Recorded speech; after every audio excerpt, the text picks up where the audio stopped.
Hello, everyone, and welcome to the Digital Culture Speaker Series hosted by the School of Arts, Media, and Engineering at ASU. Today, to kick us off into the fall semester, we have with us Walter Parks, a Hollywood producer and writer, and co-founder and CEO of Dreamscape Immersive. We're going to have a conversation about the creative process behind designing mixed reality experiences. But before we get into it, we'll start the way we always do, with a land acknowledgement to our Indigenous lands. Arizona is home to 22 indigenous tribes. Arizona State University's campuses are situated on the homelands of many tribal nations. In particular, the O'odham and Peepash, and acknowledge the many indigenous communities who reside in this territory. Skigik is the O'odham word that is now known as Phoenix, which was settled in 1881 by occupiers. The ancestors of the O'odham, the Huhugam, created canals and utilized surrounding rivers that are the basis of the current irrigation system that feeds Skigik today. These waterways have always been the foundation and livelihood of the residents within the valley. Throughout the past 500 years, the impact of colonialism have been detrimental to indigenous lands and languages, affecting their livelihood. Many people who live in the Southwest are unaware of this history. Furthermore, ASU's indigenous student community consists of over 3,000 strong, not including faculty, staff, and alumni, who continue to thrive, educate, and advocate for the strengthening of indigenous ways of life. As the O'odham call it, Himdak, the way of life for the O'odham, encompassing their culture, traditions, identity, and being. As O'odham and indigenous peoples, our identity is tied to the land. Like our own bodies, we must respect and care for it, and we urge everyone to do the same. We challenge you to educate yourself about the history and the communities who continue to thrive today. Moving forward, it is vital to honor and respect that you are always on indigenous land. Thank you. Hello, I'm Robert LiKamWa, an assistant professor here at ASU and AME, School of Arts, Media, and Engineering, where I do research and teaching in augmented reality and virtual reality systems and media engineering. And like I said, I have today with us here the esteemed Walter Parks. Thank you so much for joining us. Pleasure. I'll read your bio if that's okay with you. I'll go on mute. You're a motion picture producer, writer, former studio executive, and currently the co-founder and CEO of the location-based virtual reality company Dreamscape Immersive. Your films include Gladiator, Minority Report, the Men in Black series, so thank you for my childhood, Free Solo, Flight, Catch Me If You Can, Awakenings, The Kite Runner, Amistad. And as the founding co-head of DreamWorks Studio, you, along with your partner and wife, Laurie McDonald, won 3 consecutive Best Picture Oscar winners, American Beauty, Gladiator, and A Beautiful Mind. But your current focus is on Dreamscape Learn, a partnership with ASU aimed at redefining remote and in-person learning through the implementation of emotional, narrative, and mixed reality technologies. Your previous experience in education includes serving on the Yale University Council for 10 years and as its president for 4. You're currently a director of Para los Niños, a service organization that operates 3 charter schools in downtown LA as well. And in the classroom here, we also have the class of AME 494, Designing for Dreamscape, a class where they're learning how to work in teams to build Dreamscape virtual reality experiences. Actually, Walter, thanks so much for your help over the summer in helping Ed, Finn, and me as we designed this class together. But we also appreciate you being here with us today to chat about the Dreamscape creative process. So actually, a practical question that I always have on my mind is, how do you explain what a Dreamscape experience is to people who don't know what a Dreamscape experience is? Well, I first go back to trying to differentiate the sort of VR that Dreamscape is capable of doing as opposed to what I think of as conventional VR. To be very honest, I was not a fan of VR until I experienced the underlying technology on which Dreamscape is built. I found it sort of lonely in there. And you know, even in this format, I see my hand. I mean, I know I'm part of this conversation, and I thought the sort of lack of representation of myself as a avatar or as some sort of being was a problem. As was the lack of social context. We are sort of social beings, and we in that case, I really thought we like to engage socially when we consume entertainment. I have a son who's quite a gifted filmmaker and game designer. I remember pointed out, gee, you know, Dad, if I'm with 3 friends and we're really engaged in a video game, it's more immersive than VR is, because we're not only immersed in what's on the screen, but we're immersed with each other.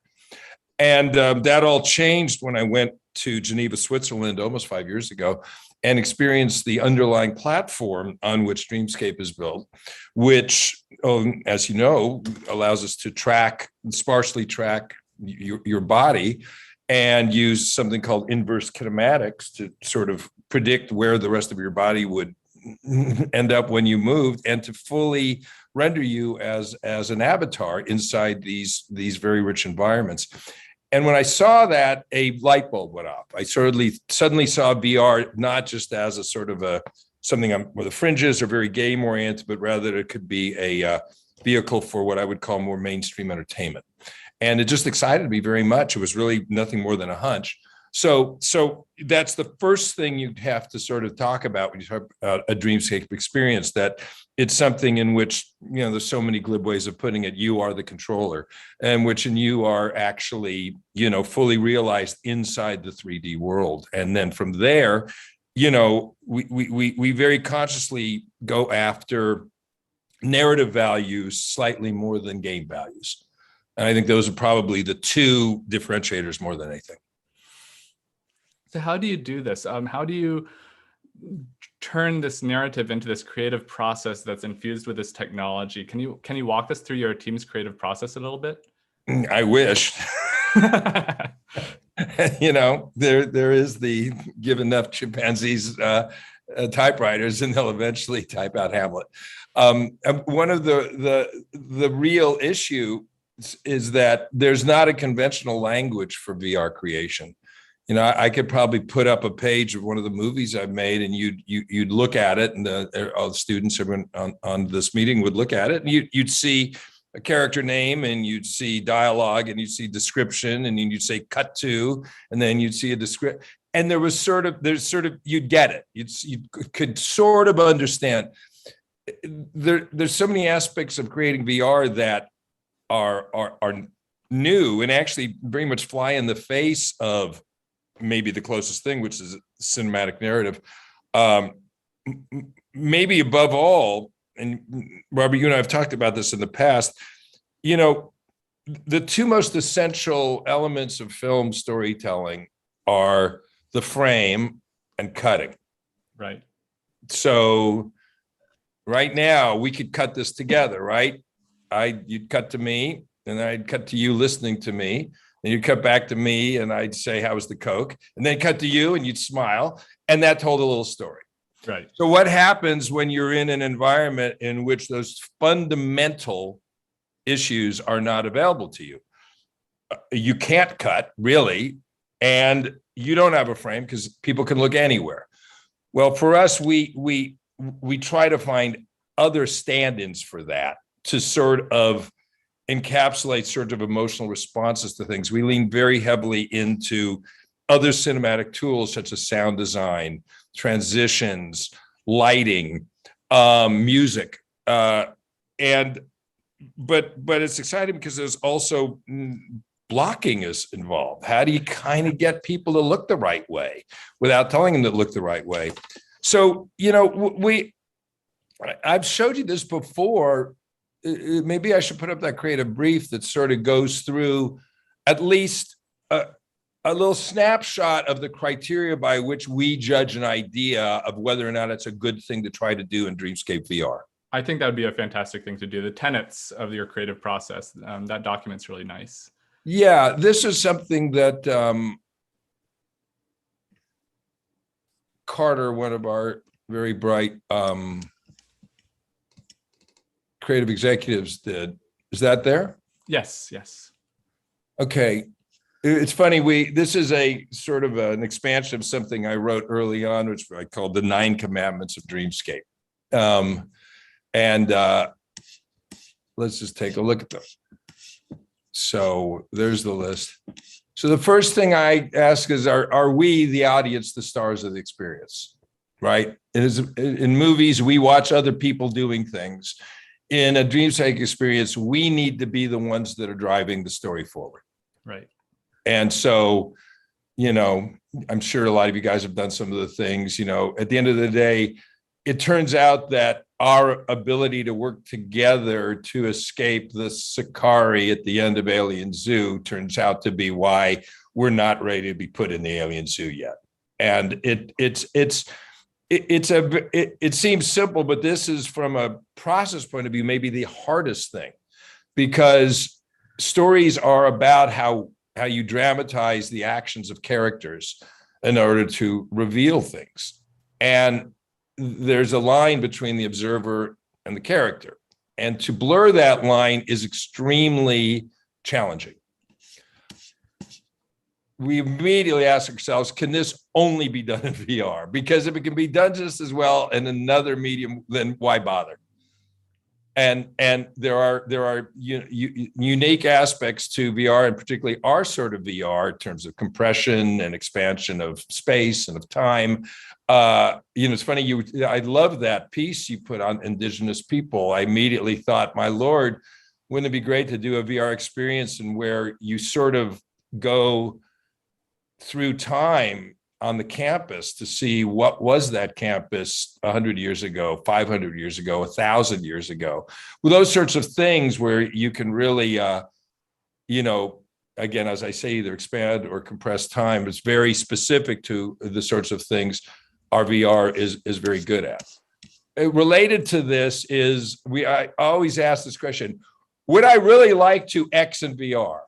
I remember early on, we were talking to outside artists, and someone said that they had the rights to do a VR experience about John Lennon and Yoko Ono's bed-in to stop the war. And it's like, well, that's interesting, but do I really want to do that?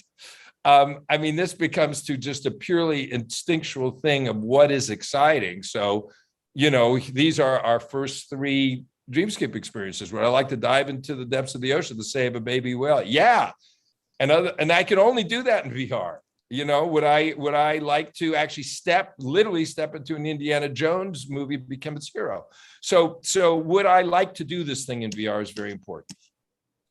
This is very important too. And key, I think, to one of the differentiators between Dreamscape and other VR. And this is a very pretentious way of putting it, but we just call it a Dreamscape moment. And this is when the virtual world and the physical world map one-to-one. I think I just don't understand about all of these years of VR is that if I'm operating only in a virtual world that I manipulate with a pair of hand controllers, there's a kind of there's just a distance between me and that experience. That's why even in our education, we always, if it's only tracking your hand, so that if I see a surface in my mobile laboratory, I can actually lean on it, and I'm leaning on my own desk. But that one-to-one of seeing something in the virtual world and touching it physically is extremely important to sort of seal the deal that this is real. So in our entertainments, here comes this horse, you reach out, you actually pet it. It just rewires the brain of the user or the audience and makes the whole thing much, much more real. So this is very important in anyone to find. And we're always saying, are there 1 or 2 or 3? And we always want one early on to sort of make the audience truly feel, oh my Lord, I just picked up a torch and it's burning, or a flashlight is actually shining light on something. The physical aspect of it can't be overstressed. Are we giving the audience something to do and not just see? And a lot of early VR at the end of the day is 360 video. And that just doesn't work. So whether it's the use with haptics or whether it's the use with colliders where your representation digitally causes something to happen in the digital world, it's essential that we're always thinking about what is the audience actually doing. Does the experience suggest a larger world? This is a little bit more in the commercial side of things. If we're going to spend, but a great example was, Alien Zoo. Well, we did this little 11-minute version of it, but it suggested a larger biodome, which it was really President Crow who walked out of and said, you know something, this could be a whole new way of teaching biology. So there was a sort of implied world that was larger than the world that we actually rendered. Obviously, does it accommodate 6 or more people at a time? And are they all involved in it? And this is very difficult. You know, how do you take 6 people, turn them from passive observers to active participants? So it's an essential question. Is it narratively fulfilling? And that gets into a whole question about how do you make things narratively fulfilling, which is probably the good for its own conversation. But you know, I feel that there has to be sort of a concrete effect on the status quo that's caused by the actions of the main character, which is in this case you.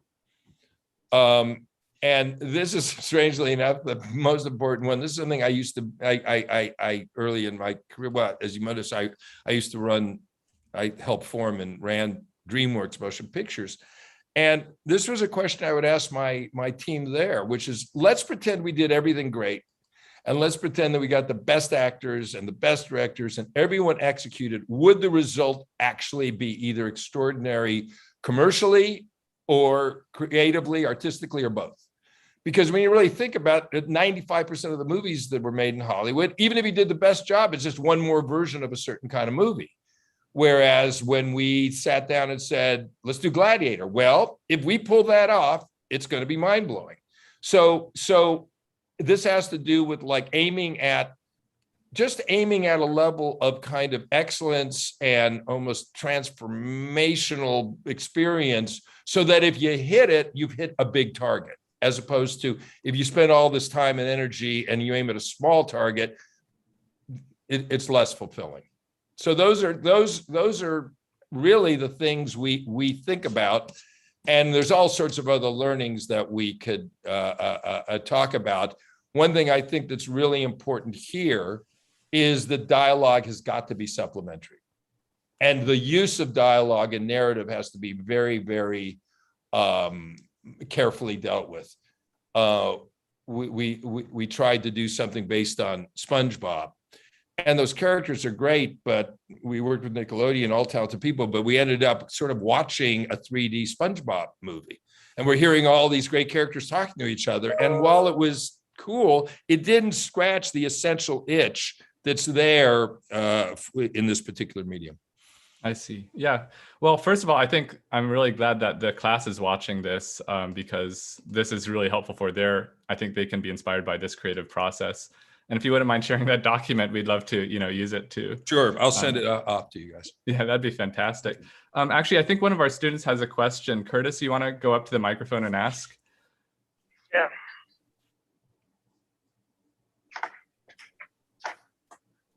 Hi there. Hi, Curtis. So my question is, when designing something like Alien Zoo, you were mentioning that it was a whole big biosphere. Do you design just what's needed in that experience, or do you design the whole world itself, even if the players don't get to see some of those things? Very much conceive the whole world and design only what is needed.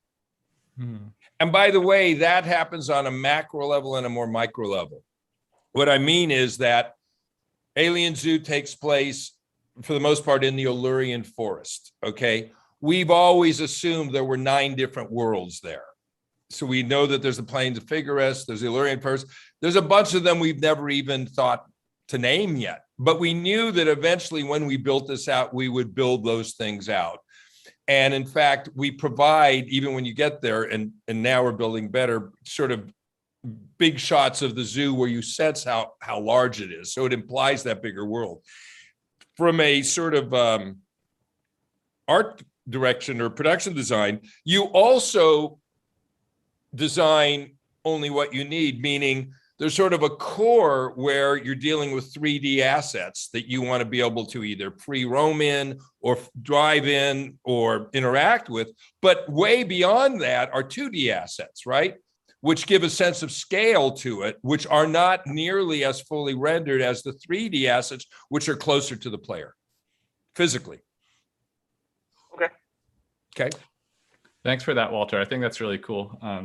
I like that idea of conceive the world and design what's necessary. That's very strategic as well as imaginative, I guess. Well, it's, listen, it's, I was very lucky, to work for and then with Steven Spielberg, and it's like he showed that's the shark fin long before he showed the shark. I mean, it's part of this is just our budget and production issues that you can't. I even now, knowing how it works, am always saying, I'm very interested in the for us to do this. I want to talk to you. You and I have talked about this, Robert. Yeah.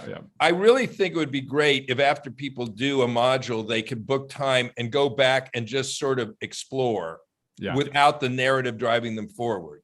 And I think it'd be great if we start to name all of the flora and fauna and just sort of have a different kind of experience. But my designers are always reminding me, you have to remember that we've only rendered a relatively narrow tunnel of interactivity. So we could probably fly a good bit, but it's not like I could just fly all the way over to that mountain, because we would have to build all of that. Now, I think over the course of time, Alien Zoo is an interesting enough concept, and working with ASU, we will build all of that. And it'll hopefully one time become a sort of a persistent digital world that can be visited any time. But right now we have to work within certain limitations.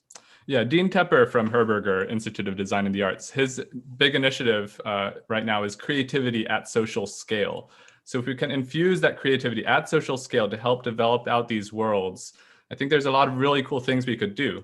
Of course, yes.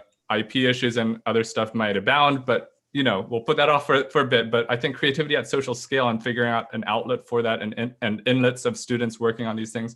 Well, fantastic way. The response to just the whole concept of Dreamscape Learn, we were at the GSV Summit recently. It's been so overwhelming because of the interest in education to Stephen might say creativity at social scale. Well, education at social scale, to be able to bring these, as opposed to Sage on stage or a lesser version of in-person education, to create different kinds of experiences that are singular and extraordinary on their own right and be able to scale them, which is sort of at the heart of what we're trying to do.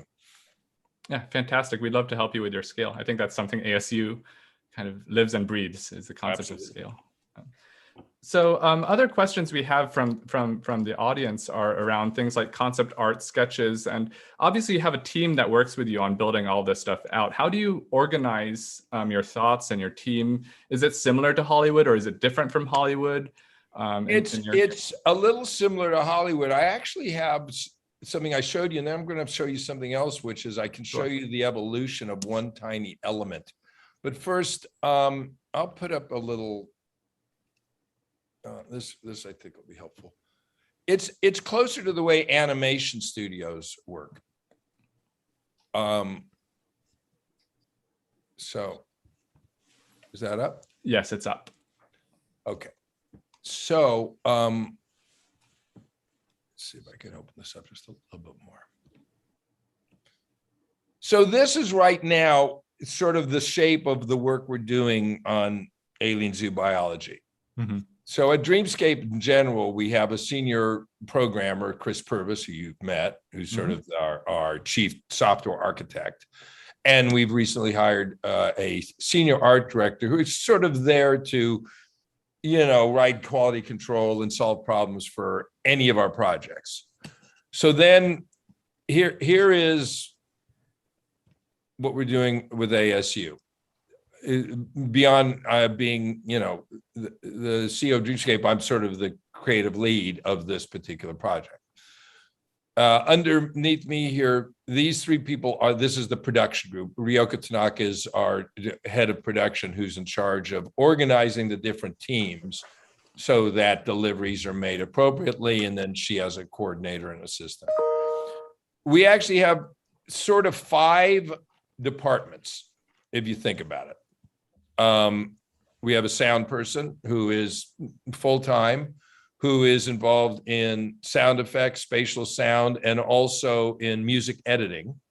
Luckily, Hans Zimmer is a investor and a music supervisor, and he has a lower budget company called Bleeding Fingers that actually did the scores to our first thing. So there's a lot of using of existing music material and then repurposing it for this. Then we will have an art lead, an animation lead, and a programming lead, and then a UI UX person. I see. And it's becoming sort of more fluid. And I wouldn't say we even came in with this, but this is sort of what evolved as the way we organize ourselves. Obviously, this all takes place sort of after and around the continuous work on the script itself. But in terms of the production of the experience itself, this is pretty much the shape of it. So for the narrative team, that's you and probably others working with you on script writing, character development, things like that. How big is that team? Well, in the case of this, it's Mike Angeletta, who, He's faculty at School of Life Sciences. Exactly, as well as John Vandenbrooks, who he works with that. So we have 2 biologists working with us. And then there's me and Will Slitch, who who's called my assistant, but is far more than that. And then Carter Hullings, who actually Will and Carter and Ryoko all came from Parks McDonald, from my motion picture company. So we have a shorthand. And more than scripts, it's movies rather. This is a highly iterative process. So we try to get a very rough outline early. Maybe if we're doing an 11 or 12 minute module for biology, say, that outline should be no longer than 2.5 pages. And as I used to say to the screenwriters with whom I worked, I want it devoid of all your good writing. Just put the very clearest ideas you can. Don't try to sell me with everything. That at least gets the development teams to start thinking about it. And we then just have a sort of almost an endless amount of drafts where I'll see a build and we realize something didn't quite work. So we'll either revise the script to be clear, to find a solution, or we'll think isn't something working on a story level that we'll revise, that will cause the art team to make revisions. I would say this without any hesitation, and I would say this very strongly to you guys in your course, you just don't know much until you put it up. Right. Which is why more and more we're really trying to get sort of gray box builds of the whole thing early on, and maybe against a recording of all of the dialogue, even sometimes with music. So it's almost like an animatic we would do in the motion picture business. So you could just sort of see, are we more or less in the right ballpark? And then do a vertical slice where you'll actually see, is this the look we're looking for?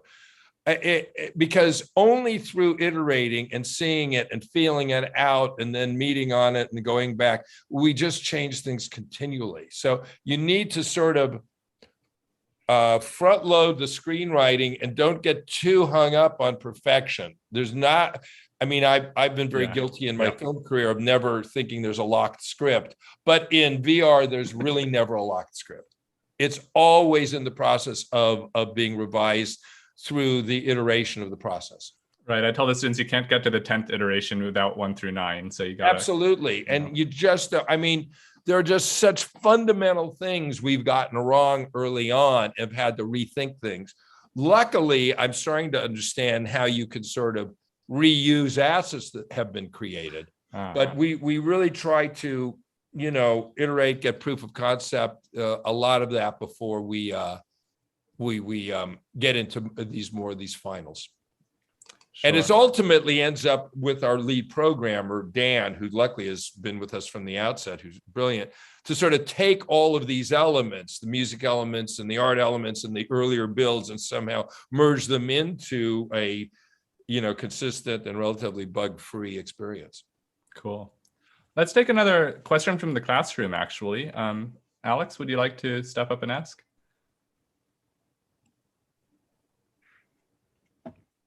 Hi, Walter. Thanks for Hi, Alex. focus. Sure.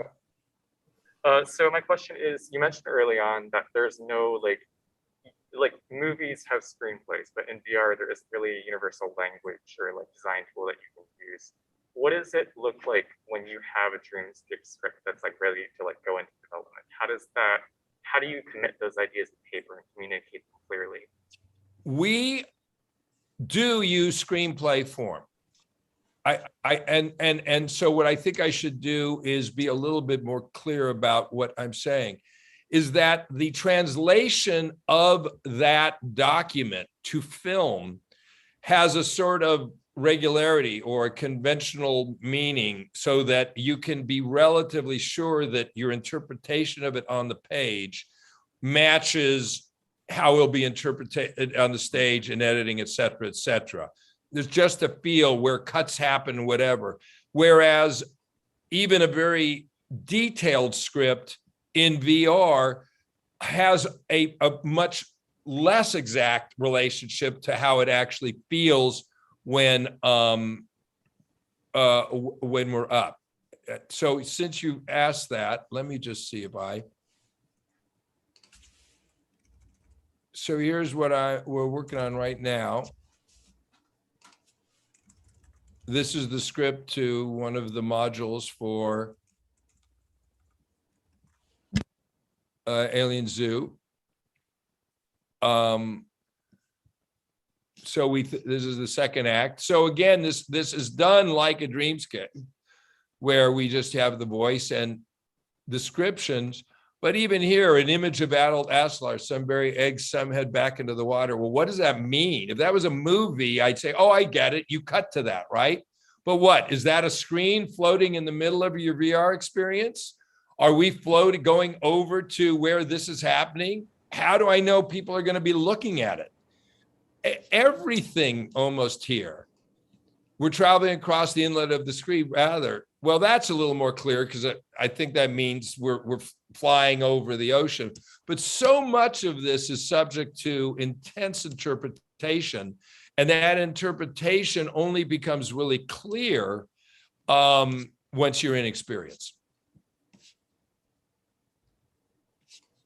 So that gives you a little sense of it. But in terms of the document itself, it does. So for example, this is an example of a sort of graph. Where do we see it? How do we see it?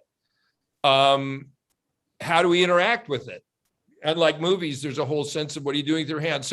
So again, the document exists, at least we use screenplay form, but the translation of it is much more subject to iteration. And I imagine you have storyboards upon storyboards as well.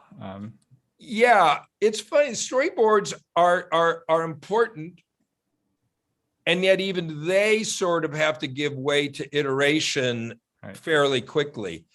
You know, you asked about something else about kind of the process, and I thought about this just a minute ago, and thank you to Will and to our animator who found this. Now let me see.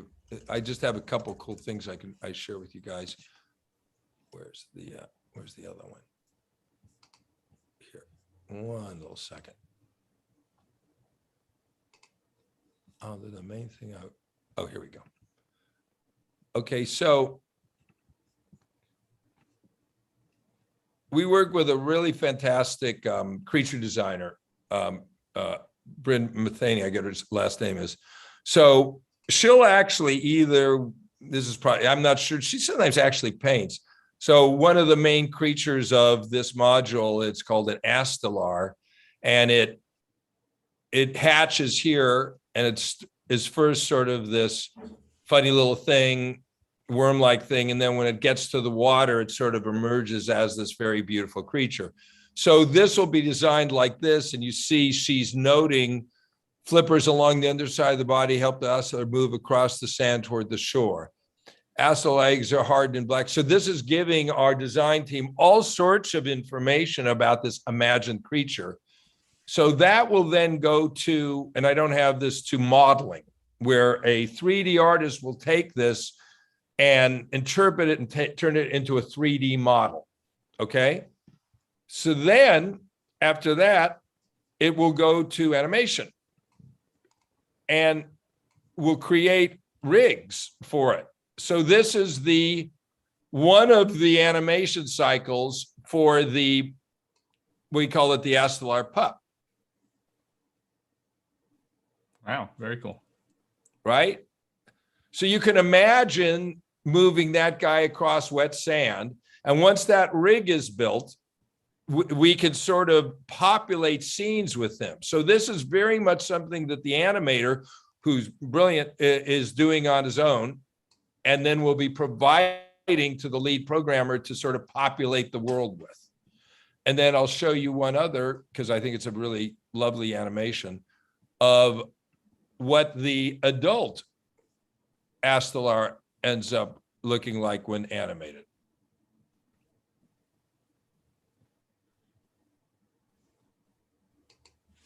So there are other times in the story when we go underwater and we actually get to see this creature like that. So each of these assets are created first by an artist, then by a 3D modeler, then it goes to animation, who creates an animation cycle, the rig of the animation itself, and then that is integrated into the scene as is required. That's cool. Something that strikes me about that is wondering how you draw kind of inspiration from the artists and their technologies informing the story and the script, or the other way around. Do you and your team kind of continually look out for what is on the cutting edge of what's artistically possible through the technological practice? Or I think this is Robert, where it's the School of Arts and Engineering, arts, media, and engineering. Yeah. I think this is where the arts part is. Sure. I mean, we have one of our advisors is a guy named Rick Carter. Rick is one of the great art production designers, who multiple Oscar winner, who designed, among other things, Jurassic Park, Avatar, but also Lincoln. So it's like I was able to call Rick and say, I really need to find creature designers who not are only interested in how things look and the fantasy elements, but kind of have an understanding of the physiology and is interested in creating sort of fictional narratives, sort of a fictional natural history. And somehow that led us to Bryn, who is just a supremely talented human. I mean, and she informs everything she does with a kind of basic kind of intuition about how biology and physiology work. So it's all happening within a kind of a legitimate context. But I don't think that in terms of the creation of those assets, it's the technology is as important as her singular talent. How you model, even all those things. I mean, I think you have to look at it this way, is that these are extraordinary tools, but it takes very skilled and talented people to use them properly.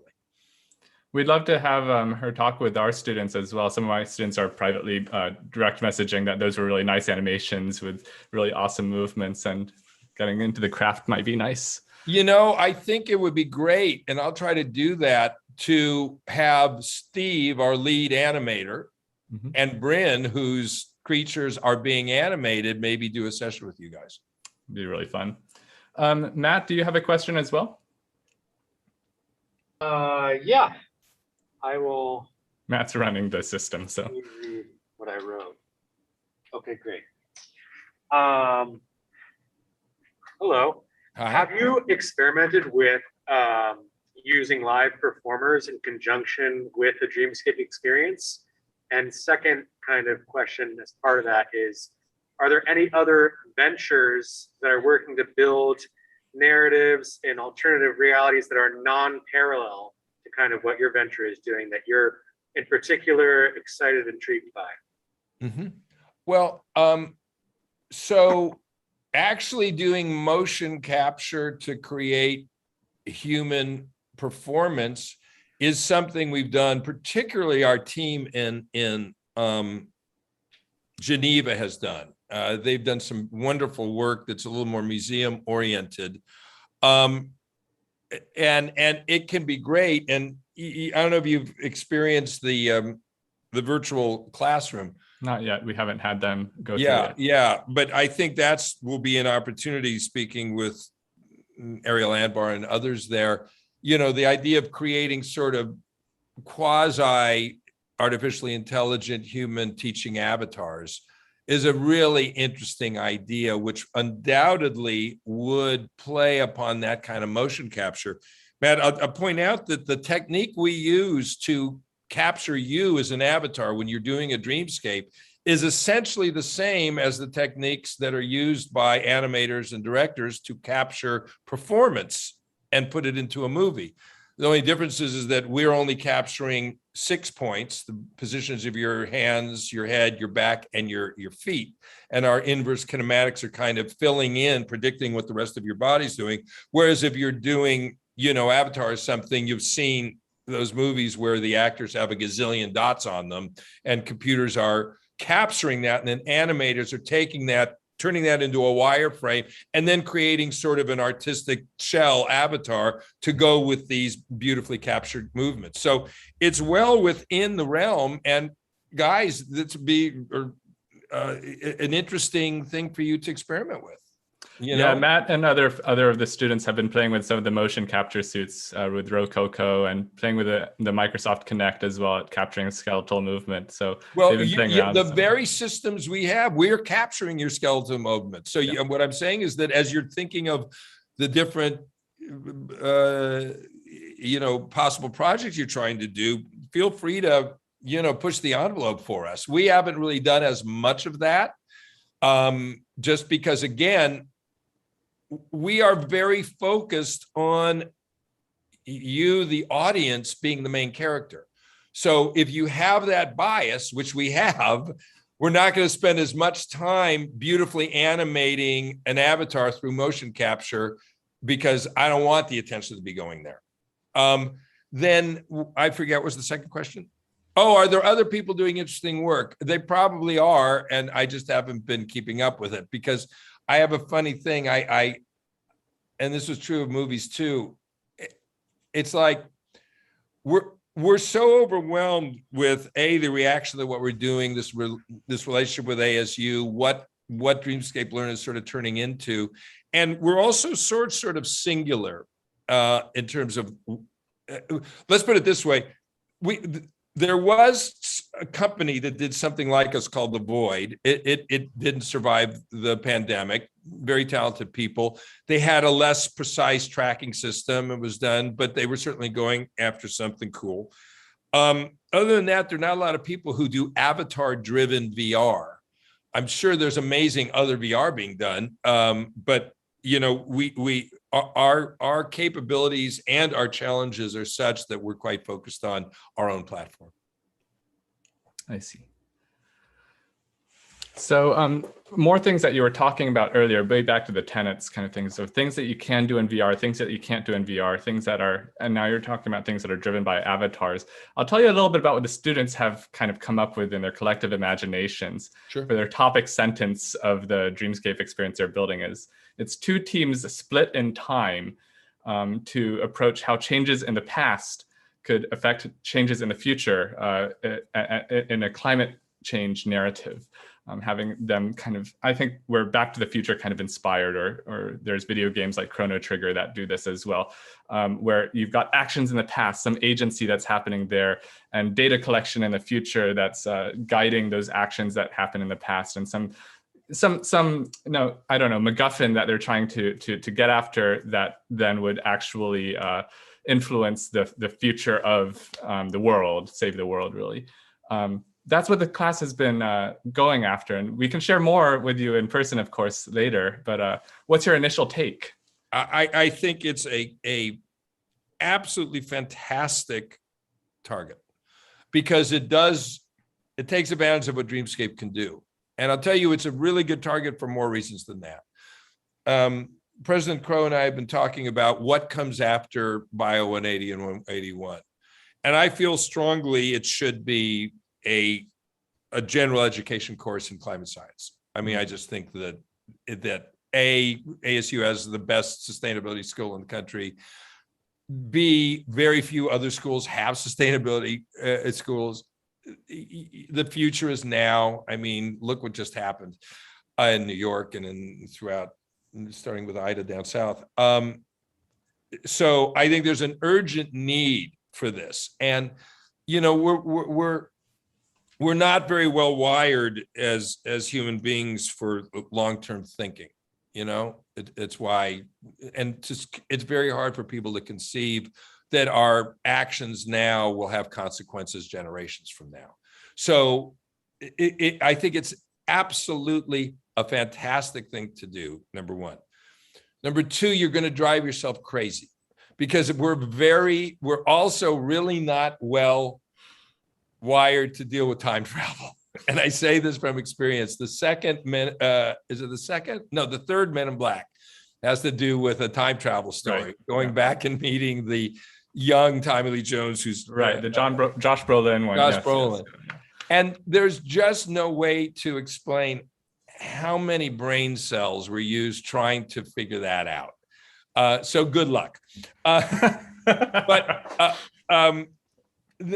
I think the idea of splitting into two teams is wonderful because I've noticed that, and for you guys, maybe you've done, have you done Lost Pearl? Is that set up? Yes. Yeah. The students have done Lost Pearl. So, there is something just extraordinary when you can put two sets of characters in a 16 by 16 inch space and separate them. I mean, it's just wonderful. It's very difficult.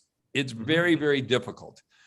And I think what you're thinking about doing is so good and so urgent that when I come up, we might want to talk about how can you simplify the premise so all of your good creativity and engineering work is going and delivering something. For example, there have been times when we've played with, and it's slightly more game-oriented, is there an experience which involves 6 people in VR and another 4 or 6 people outside of VR, where you can communicate between each other and try to get instructions to each other so that you're involving a larger world? And so you might get what you're able to do, but not go through the design and engineering challenges of actually separating people. Because I have to tell you, it's one of the coolest things we do. It's one of the most difficult things we do. Right. But it's something that students really appreciated out of the experiences you built. That's why they were inspired by it and wanted to, mimic something there. Listen, it's great. And, you might do a 2-minute sort of sequence out of what would be a larger thing and just deliver that much, and we could imagine the front and the back of it. But I just think as a area, it's quite literally where I want to go next with Dreamscape Learn. So for all we know, the work you guys are doing will contribute to our thinking about that. I mean, on the simplest level,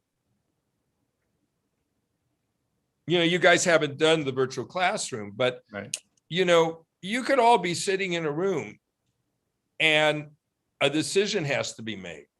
And it's door number 1, 2, or 3. And we then get to see what happens based on that. And that alone might blow your mind. I think the going back in time and changing it, all that's fantastic. It took years out of my life trying to figure it out. So just focus on the essential part of this idea, which, as I said in the 9th tenet, if you do it well, it'll blow people's minds, as opposed to trying to do, because that's another thing that I should have put on the tenets. And this is very, very important to think about. And this comes out of having produced 40 or 45 movies, many of them great big movies, which is do less, but do it better. Okay. In other words, when we look at a Gladiator script or Men in Black or any of these kinds of movies, you always are tens of millions of dollars over budget. So there's 2 ways to deal with being over budget, over schedule. One is to tamp everything down, so everything is like a little bit less grand and a little bit less conceived, or find strategic cuts so that you cut that all together, but then you could fully realize what you're making. I think in VR, that's very true too. Put your focus into the things that are really going to move people, and even if it means simplifying your narrative premise. Cool. I think we have a question from the audience that's along those lines. Lauren, if you want to make your way to the microphone.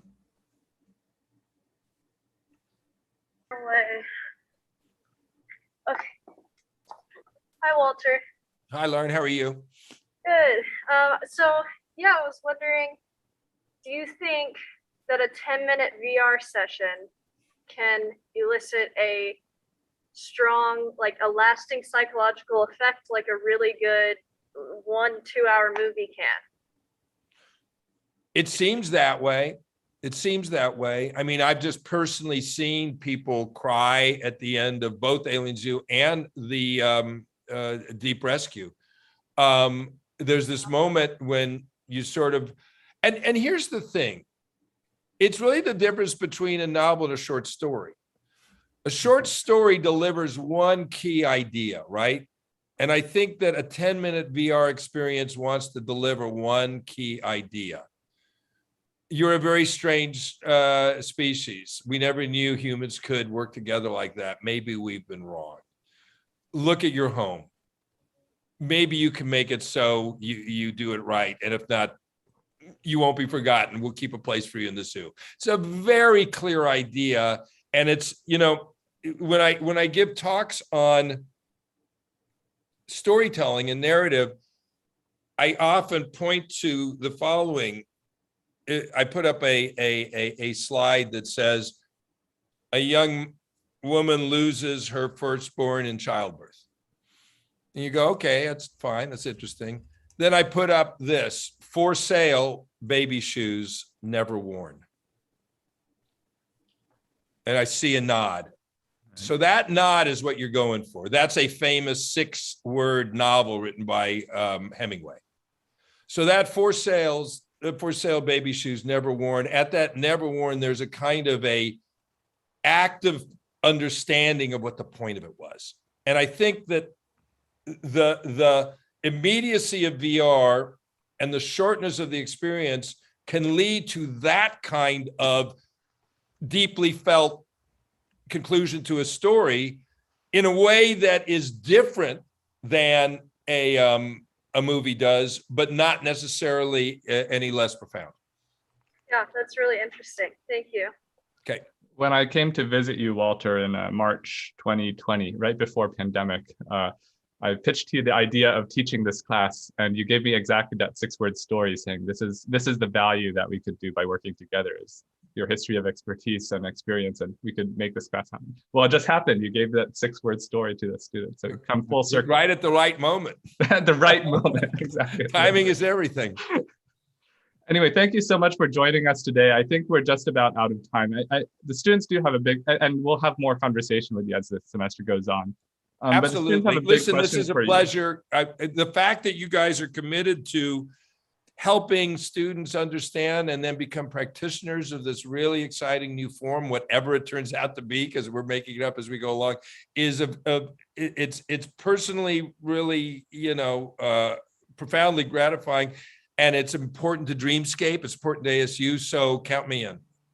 So what should students do if they want to work for a company like Dreamscape in the future? What should they do to prepare themselves? Well, it's interesting. I had this conversation with President Crow recently.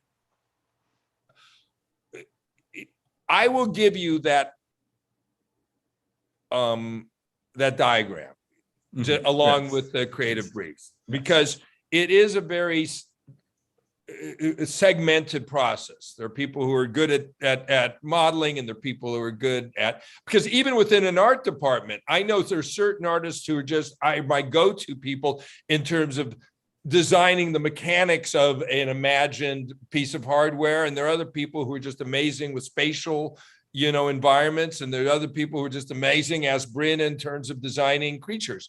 So even inside of the silo, which is the art department, there are specialties in that. And I've always say to anyone in creative is like the best way to win in competitions is, rather than being competitive, try to be a category of one. In other words, hone a skill or hone a talent which you own in an incredibly intense way, and let that be the framework from which. That's if you're on the art side of things. Right. I mean, all of these skills, whether it's the programming side or the sound design skills, there are well-established either university programs or guild programs or professional programs that get you good at that.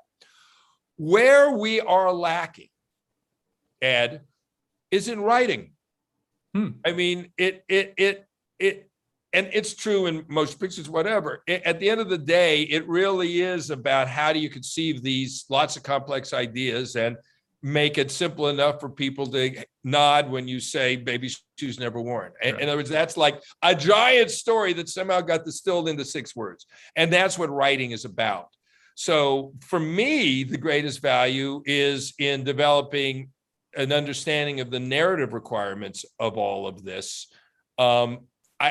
I actually find it upsetting that most sort of VR companies don't look at writing as its own thing, the way in television or screenwriting or whatever, it's its own thing, but it has to be. And as VR becomes sort of a more of a mainstream way of communicating and teaching and being entertained, I think that the writing and understanding this odd new hybrid form will be essential.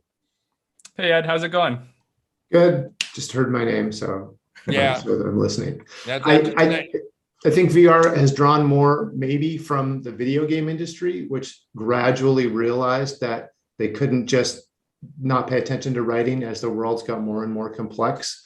But it's a similar set of challenges because the tug of agency is so much more complicated. You have to share power with the player in a way that you don't. Yeah, you're absolutely right.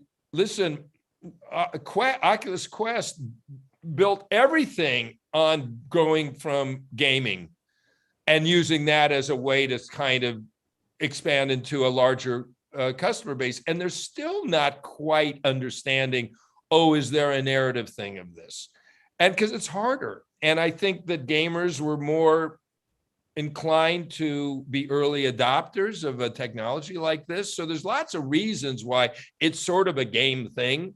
But I think, again, we started with what's unique about Dreamscape. I think we've certainly, if we haven't proven, we've demonstrated that VR can, or at least the VR that we're doing, be a vehicle for actual narrative, even if it's gamified, even if there's an asterisk all there. I think it's all about understanding the essence of why we're moved by things, understand the limitations and potentials of this particular medium, and get working in it, which is why I'm glad that's what you're doing.